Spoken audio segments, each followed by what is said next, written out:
Salut à tous, maintenant je vais vous raconter une nouvelle histoire, thread Halloween, c'est parti.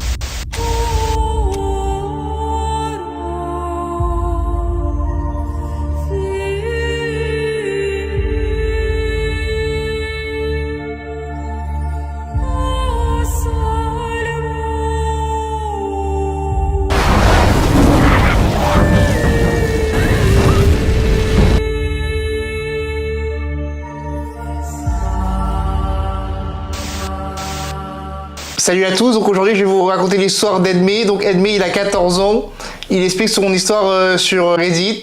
Donc l'histoire qu'Edmé a vécue c'était en 2014. Donc son père il a acheté une maison pour la famille. Et donc Edmé et sa famille ils ont emménagé dans une nouvelle maison. Pour l'instant tout se passe bien dans cette maison là. Mais au fil des semaines et des mois, Edmé il sentait une sorte de présence dans le couloir, une onde le repoussait, comme un mur invisible. Et son père il avait essayé de purifier la maison pour qu'elle parte. Et il a appris qu'il y a 2 ans, pendant la nuit, sa grand-mère l'avait vu, une vieille mamie, à l'endroit où il sentait les ondes. Et il faut savoir que sa chambre elle est juste à côté du couloir. Il y a juste une porte qui l'empêche de voir l'esprit. Et son grand frère il a aussi avoué qu'il y a un mois avoir entendu plusieurs bruits de pas dans le couloir à 5h du matin, et ce à chaque nuit. Et donc il ressent encore l'esprit qui est à 4 mètres de lui quand il nous raconte encore cette histoire. Maintenant il va nous parler du deuxième esprit dont il ignorait la présence. Donc celui-ci se situe dans la chambre de ses frères, et pour aller dans leur chambre, ses frères ils doivent passer par le couloir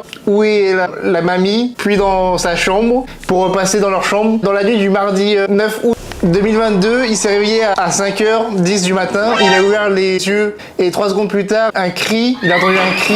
Ses frères lui ont dit que c'était un chat, il avait l'impression que c'était juste à côté de lui. Donc ses frères ils étaient déjà réveillés à 4h30, ce qui n'est pas dans leur habitude. Il a ressenti comme une impression d'être touché aux jambes.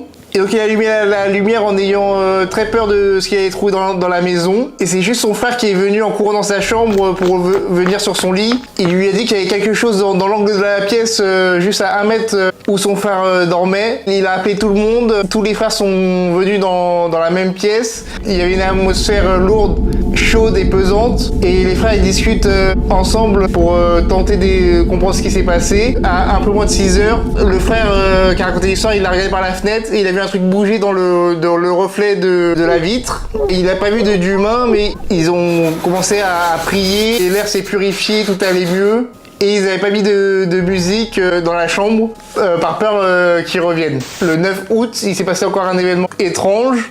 Il a vu une sorte d'esprit ou de fantôme, il n'a pas de preuves. Il nous explique que quand il passe devant le dressing, il a l'impression d'être observé. On n'a pas plus d'explications que cela. Donc voilà pour l'histoire d'Edmé. J'espère que cette histoire t'a plu et je te dis à la prochaine pour un prochain épisode. Allez, salut!